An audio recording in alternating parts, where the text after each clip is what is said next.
I am Lisa Quait. I'm the Real Women Coach, and this is the Real Women Stories podcast, which you will either be listening to on Apple or you may well be watching on YouTube. So, welcome to anybody that is new to the Real Women Stories community. I am going to be talking from the heart today and offering you a little bit of an insight into my story, because I believe that when we share our stories, it gives other people permission to look inside of their box and to look at the strength, the skills, the knowledge, the learnings, and most importantly, the resilience that we have gained throughout every decade of our lives. So I'm going to be vulnerable today. I'm not normally one to share the ins and outs of my life and really what I've been to. This podcast is a space for me to allow other people to share their stories. But as a coach, I feel it's important, and as a podcast host, to be able to give you an insight into my lived experience, which will then help you understand why I became a coach. Because I think that by me sharing some of my story, you'll get to know me and you will understand a little bit about where I've come from and the strengths that I have built up throughout my life.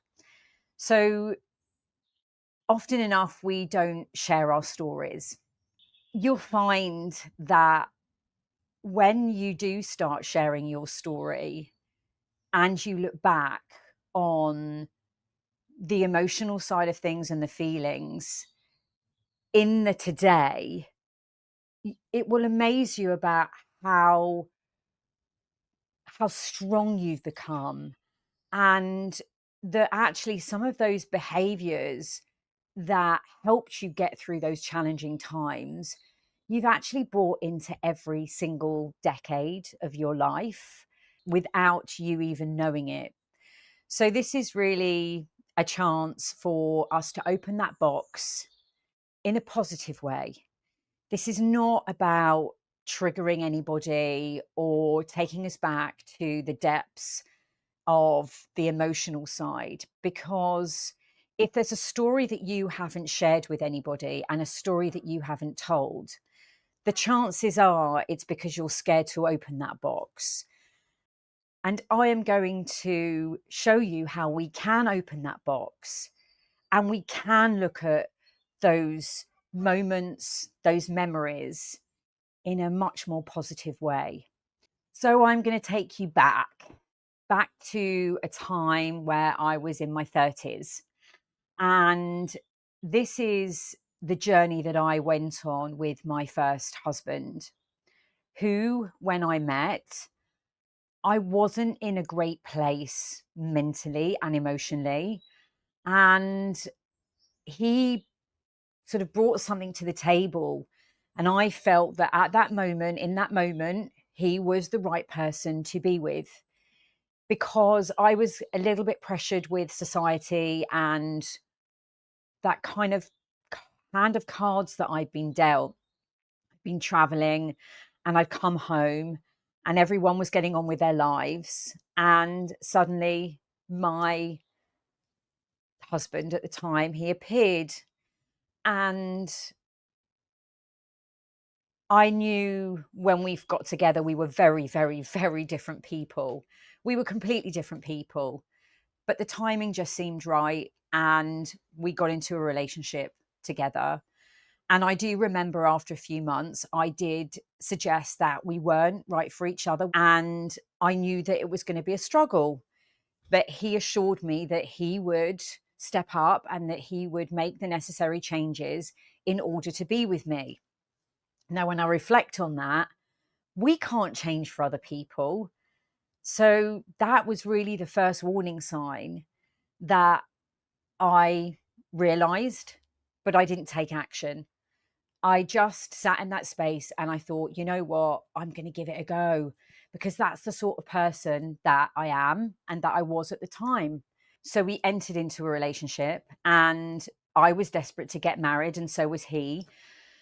So we went on this, I guess, mission, which is what I'm going to look at it now, as to getting married and, going through the protocols that society tells you to do. Let's get married and let's have children. Even on my wedding day, I walked down the aisle, and when we were saying our vows, my heart was sinking. I look back on me now, and I look back on that woman now. And my God, if I'd had the strength to have said, no, this is not right, I wonder what would have happened. But I didn't. I said my vows through tears, which I guess everyone thought we were emotional, happy tears, but they were scared, fearful tears of what the future was going to really hold for me. Because I knew in my heart that this marriage was not right. I knew in my heart that he wasn't the right person for me. And I knew in my heart that no one can change for anybody else.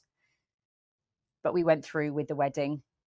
Everything screamed from day one that it was wrong. From waking up the next morning, we just weren't connected. There was no real connection between us at all. He didn't really know who I was, and I guess I didn't really know who he was. And there was just warning signs about trust from very, very, very early on. And as the relationship progressed, we went on honeymoon, which was a complete disaster. I just remember sitting at a table, going out for dinner, and we had nothing to say to each other. Absolutely nothing. My heart was sinking because I had vowed to myself that I was going to be in a happy, fulfilled marriage. And, you know, I had had my grandparents, who were my absolute, I guess, saviors in my life, because they were together. They'd had a very strong marriage, and my parents had split up when I was very young. And I didn't want to follow that pattern. I really wanted to, change that narrative. But what I was doing was I was just repeating the patterns of behavior that my parents repeated, I guess. Somewhere inside of me, it was, you have to give yourself the best opportunity. And if you don't, you're never going to know, because maybe, just maybe, this will work. And I wanted, I think, for him and for me, to prove that this was either going to work or it wasn't work. So we then tried for a baby, which I actually thought I was going to struggle with, but we became pregnant very, very quickly. And I had a very sort of high power job at the time. I was working at Blue Water. I was heading up sales in the commercial team at Blue Water, running sort of all the promotional spaces in the shopping mall. And I just kept on powering through. And even then, I look back at myself, and I remember I went to see the midwife, and she said, "So how are things going?" And I said, "Yeah, absolutely great. Works fine. Got over my morning sickness, powering on through. Works great. You know, managing everything well." And, it's a big shopping center. I was walking around there. I was doing and behaving exactly the way I did before I was even pregnant. And I remember her saying to me, "So how many times has your baby been moving per day?" And I sort of looked at her and I went, "Well, I don't know. I don't know. Should I?"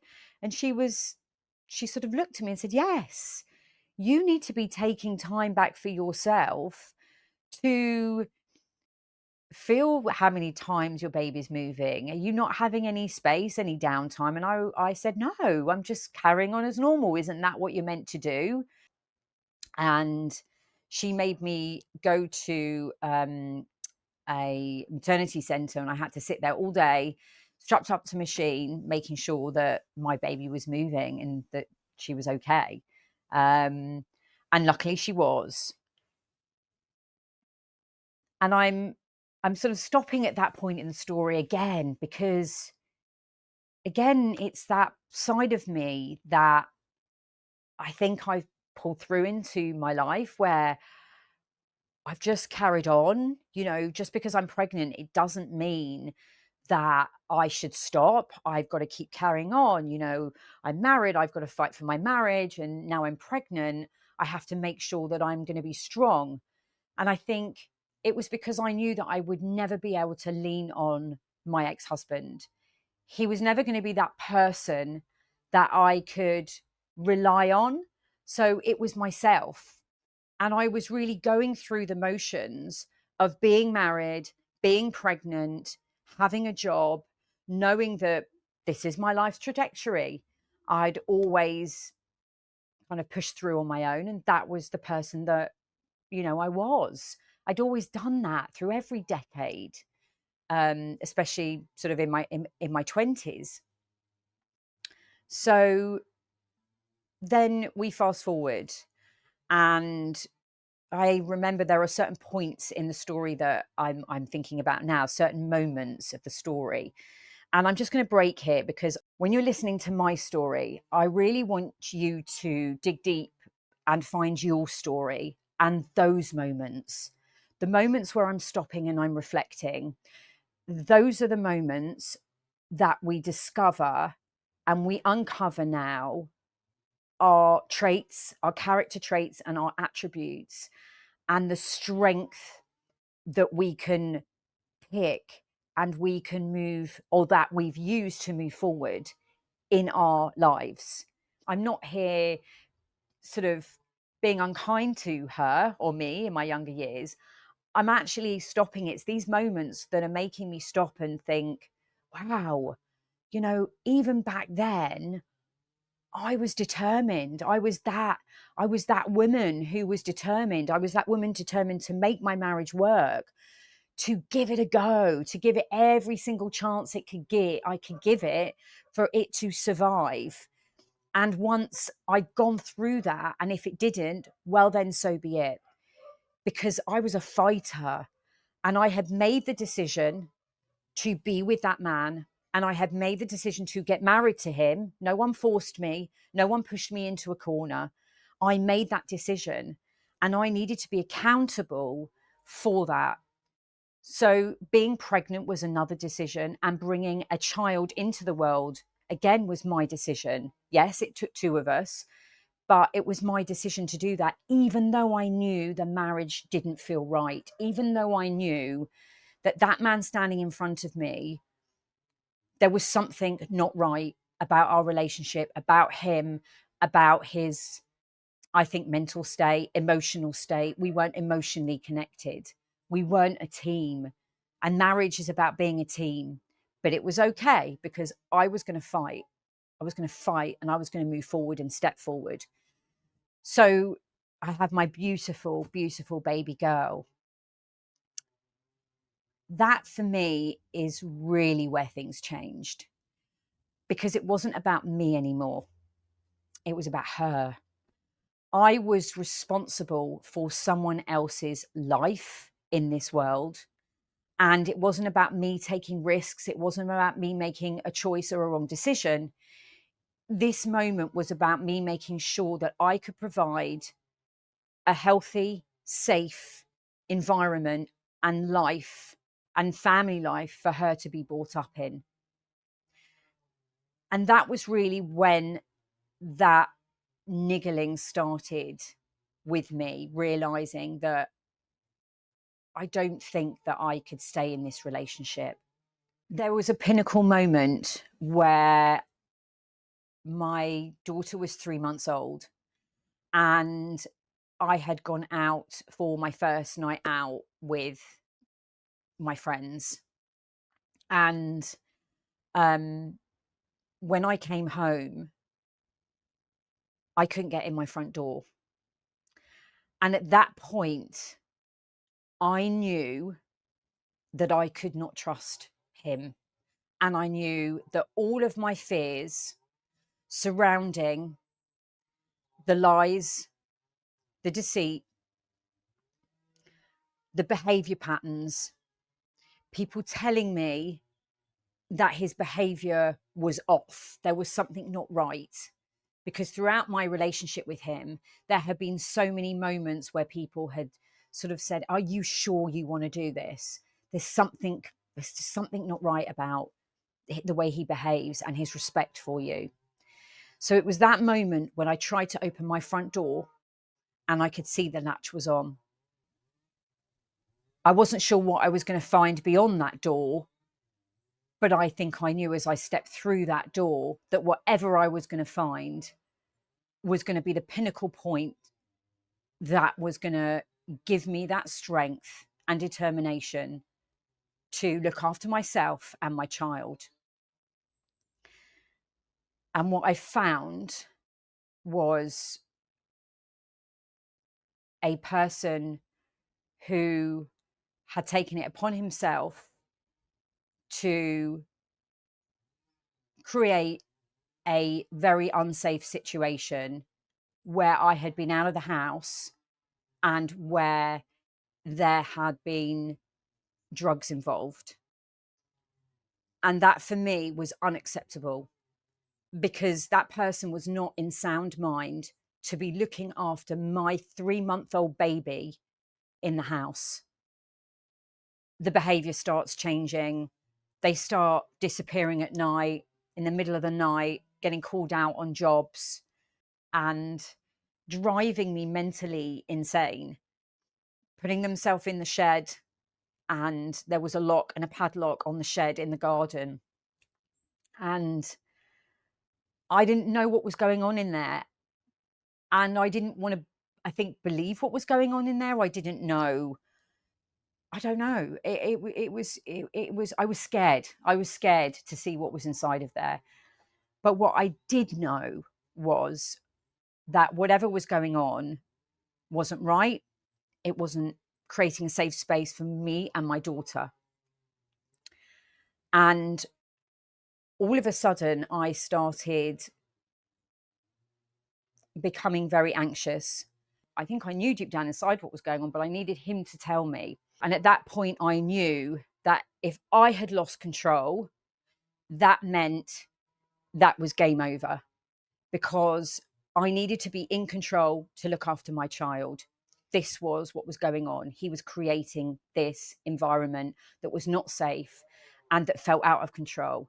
And the minute I wasn't in control, that meant that things would fall apart and I wouldn't be in a place to look after my child. So I called up my parents and I told them to come over. And I said to him, you need to tell us what's going on, because if you don't tell us what's going on, we can't help you. And we saw, or we realized, that there was misuse of, I don't know if I can say this, can I? We realized what the situation was and that drugs and narcotics were involved. So as soon as the admission came that yes, it was, we basically made headway and we made contact with a rehabilitation center.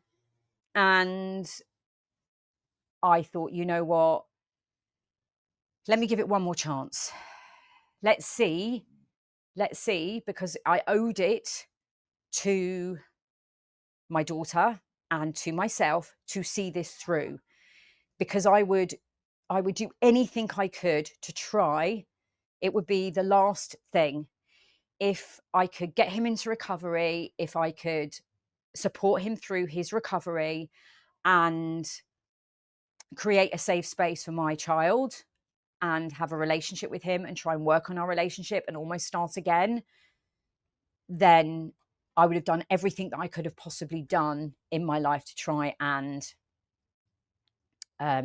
see that through. And that again reminds me, this running story of always wanting to see things through to the end, always wanting to try and give things a chance and not give up. I just never wanted to give up. So he went to rehab and the rehab didn't work.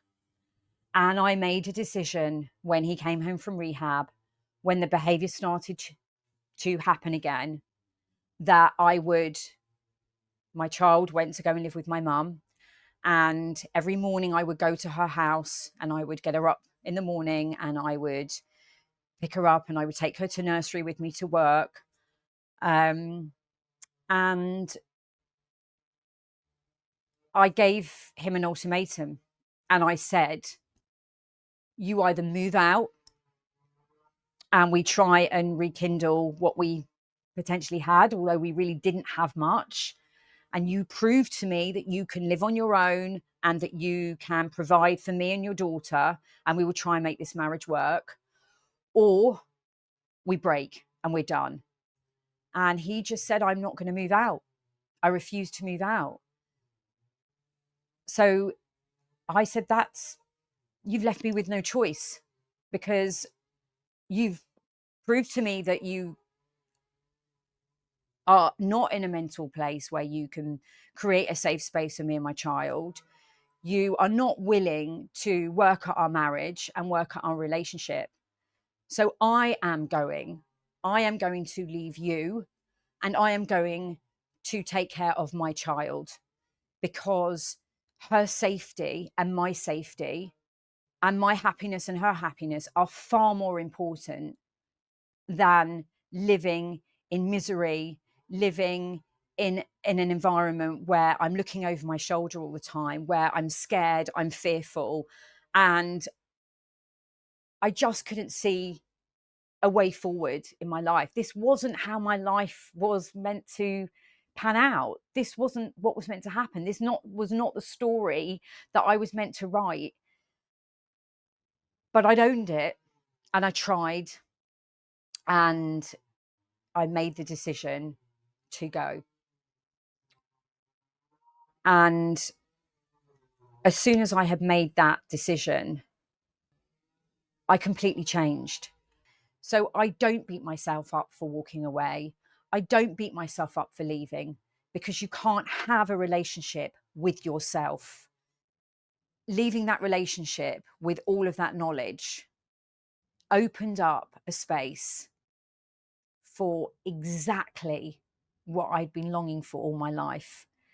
And that was a relationship with a person who would meet me as halfway with everything. We would be a team, and that created space for me to fall in love properly, because then I suddenly realized what love was meant to be.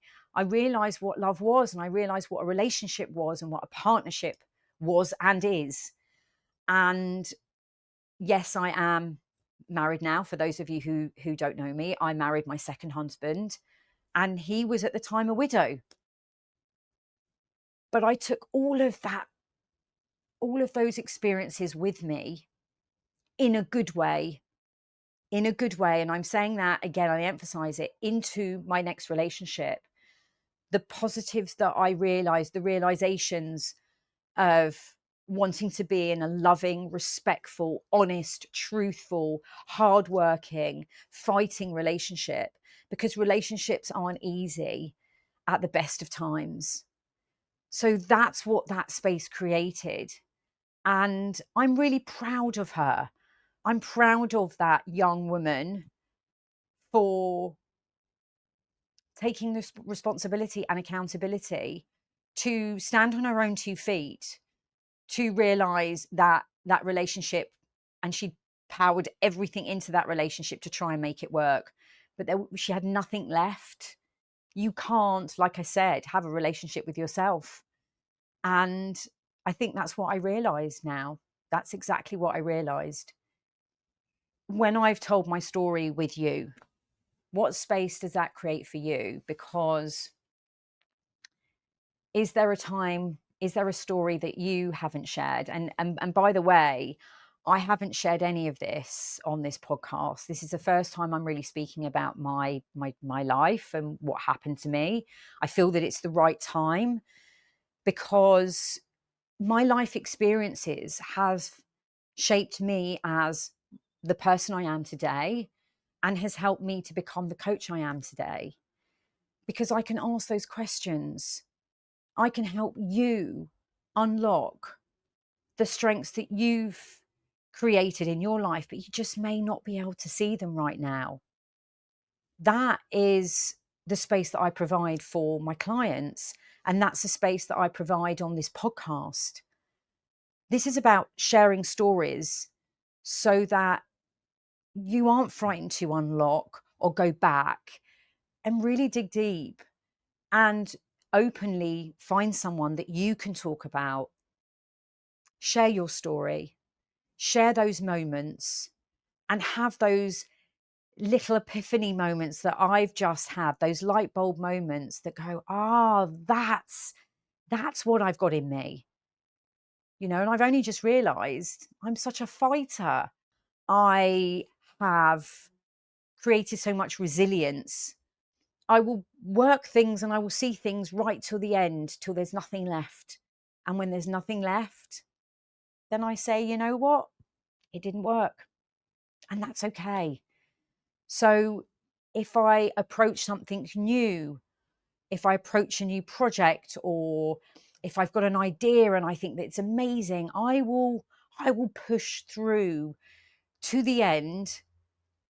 I will give you my all, and I will give the project my all until a time where we go, it's either working and that's brilliant, just like this podcast, or it's not working for me. Is there a story, just like me, that you have kept to yourself, that you haven't shared with someone? And I find that when we talk about these stories to people that don't know us, that's when we can be a bit vulnerable, because there's no judgment. I'm talking to you and I'm sitting here very vulnerably in front of you, sharing some of my experiences. And by doing that, I've really had some moments of clarity, some moments where I can now look back, and I'm going to, after this episode, write those down, reflect on how I felt sharing this with you, because it's only going to make me feel more empowered, stronger, more resilient, and more open to sharing more of my stories, because I really do want to encourage you. Don't keep those moments. And even if you don't want to share your whole story, and that's fine, because I haven't shared my whole story, I've just shared a part of my story with you. Just share part of your story with somebody. And as I said, it might be somebody who you've only just met. That's the perfect opportunity. Share a part of your story.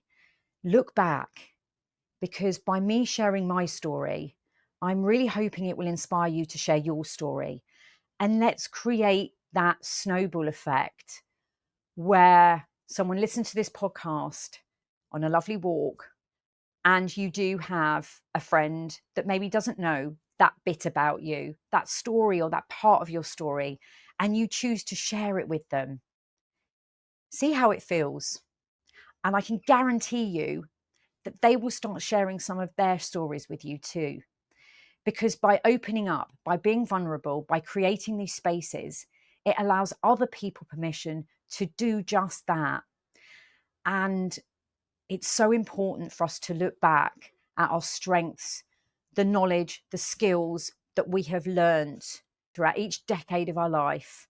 If you've been thinking about a challenge or a change that you are going through at the moment that you want to make in your life, it could be starting a new love relationship or building a bigger community of friends around you. What if it's a career change, or just a dream or an idea that you've got that you really want to make and create into a reality? So I created a 3-minute completely free quiz for you to take. The quiz will uncover your character trait, because we all have traits that we carry that actually prevent us from moving forward, from making that change, from working through that challenge.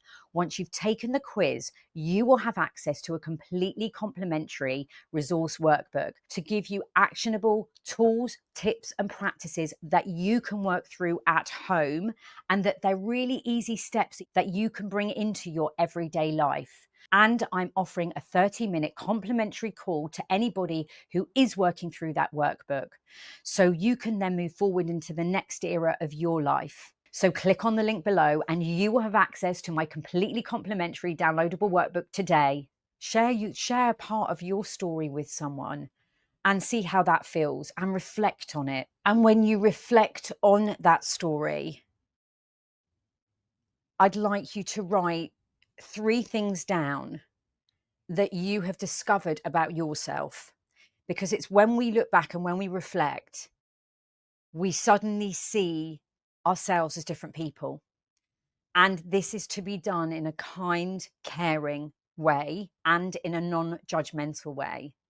So this is to be done in a kind, caring and non-judgmental way. When you reflect, think about yourself as a friend. Think about what would you like to tell that friend from what they've shared with you from their story. And why not think about how you can use it in your life today? Is there a situation that you're going through that is similar to that story, but you just didn't realize that you had those strengths, that you could use those skills? I mean, maybe the story isn't the same, but maybe you can cross channel those strengths and those skills into a challenge that you have at the moment. You know, we're so much more resilient than we think we are. We just got to look back. We've got to find those moments. We've got to reflect on them, and we have to write them down or say them and speak them, tell them to somebody else. And when you're listening to other people's stories, listen to them, but also listen for you, because that's what I'm learning to do. When I hear things from other people, when I go to events and I hear their stories, it kind of triggers things in a good way.